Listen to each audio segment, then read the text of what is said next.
रमादेवी को आसीबे नाक टीम, जांच करिबे कैंपस भित्तिभूमि। तत्पर होई पड़िछंती शिक्षानुष्ठान कर्तृपक्ष।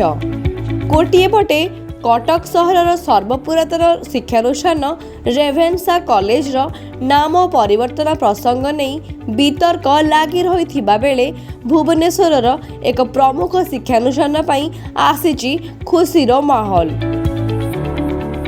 आमे कहूचु रमादेवी महिला विश्वविद्यालय कथा। एही विश्वविद्यालय रे पाठ पढ़ी आज अनेक महिला उच्च पदस्थ अधिकारी पद अलंकृत करिसंती। आउ केतेक विश्व दरबार रे बेस परिचित होइथिबा बेले अनेकंकर भविष्यत उज्जवल होइछि।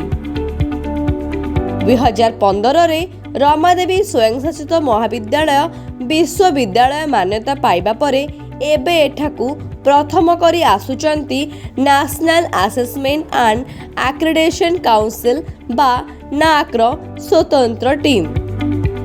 आसंता 25 रु 27 3 दिन धरी नाक्र एही टीम कैंपस भित्तिभूमि जांच करिबे बोली सूचना मिलिछि। प्रति विभाग बुलिबा सहित प्रशासनिक व्यवस्थार तदारक करिबे एही स्वतंत्र टीम।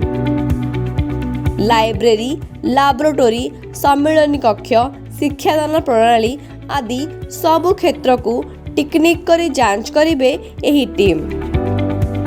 वर्तमान एवं पुरातन छात्री मानंकु पृथक भावे डाकी सविशेष आलोचना मध्य करिबे। कारण नाक टीम जेउठी जेतेबेले पाद थापी थांती ए सबु कार्य करंती एवं टीम रो रिपोर्ट संपृक्त शिक्षानुष्ठान भाग्य बदलाई थाए। तेणु नाक टीम सदस्यों को तदारक कार्य रे सहयोग करिबा पई रमादेवी कर्तृपक्ष सबु व्यवस्था करि सारिथिबा सूचना मिलिछि।